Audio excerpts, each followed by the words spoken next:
Chair now recognizes Mr. LaMalfa for 5 minutes of questions. Thank you, Madam Chair.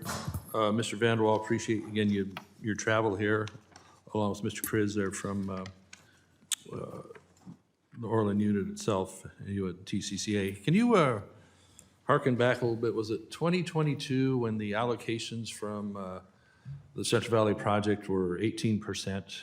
So, sir, the service contractors, junior water contractors, had zero allocation. That was the second year in a row of zero allocations.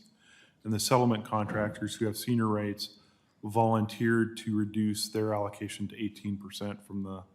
Volunteered. How's, Yeah. how's that volunteer? Yeah, When the contract calls for something different, didn't it? correct. They're contractually, the Bureau is obligated to provide them a minimum of 75%. 75, and it got down to 18. Correct. Right, and I guess if there's no water behind the dam, there's no water behind the dam, right? That's correct, sir. And so 0 for one group and 18% for another. I can't imagine how you could run anything on one hand on 0% of the resources you need, or 18%. Imagine if they cut electricity to these rooms here by 100% or 82%, or you know, on and on and on, right? So when we talk about this bill, 4970, indeed it is, it would be one helpful piece to a bigger puzzle for further drought years. You want to expound on that, and then just Yes, sir. you know Thank you. a little bit of history on that drought year, though, Certainly, too. you know, just to fill out a little bit more of the background there. Yeah. In 2022, we were at the TCCA able to survive because those settlement contractors that got 18%, that wasn't enough water to even deliver to some of their farmers. So they delivered no water to their farmers, who typically rice farmers, fallowed their ground, which enabled us to buy their water and transfer it in. Very high prices. The Orland unit that year, I believe they may have had 5,000 acre feet of surplus water that in the wintertime of 2023 was released because they needed to make room for flood control purposes. So that's 5,000 acre feet of water that could have been transferred and used in the TCCA districts. Yeah, so, I mean, this isn't exactly apples to apples in this case, but it does point out an overall picture how flexibility is needed to put water where indeed is needed, thanks to the ability of these projects that even exist, Yes, sir. such as Shasta Dam and all the others. As we hear more and more about removing dams everywhere, I wonder where it stops, as the ability to store this water also makes fish habitat water that can be released year-round, year in, year out, no matter what the drought situation is. So I see that with 4970, again, adding a little more flexibility with that amount of water is a plus. It's something. So is there anything else you would want to add to Yes, either sir, I that think- 2022 situation? I mean, you know, let's just remind people how bad that was. There's like, just take the rice crop, for example. That's correct, There's sir. 500,000 acres grown in California. Half of that was gone. 250,000 acres was gone, basically. Go ahead. Yep, that's correct, sir. Approximately 250,000 acres were fallowed.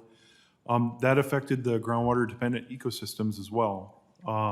When groundwater levels drop below a certain point, there's certain ecosystems that dry up. The trees and the vegetation are dependent on it, and it's very impactful. So we're talking domestic wells around the town of Orland and other areas of That's Glenn correct, County? sir. And prior to the Tehama-Coosa Canal, I was the manager for Dunnigan Water District, one of the member districts.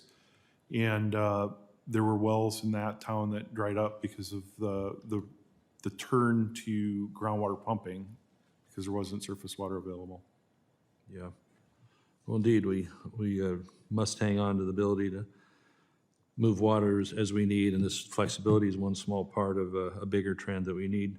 Mr. Patterson, I can't help but at least touch base on this wolf situation, as we were being devastated in Northeast California by the introduction of Canadian gray wolves, a giant wolf that is destroying wildlife in the area, and of course livestock too. I think the wolves drive around in pickups with a bumper sticker that says, "Beef, it's what's for dinner."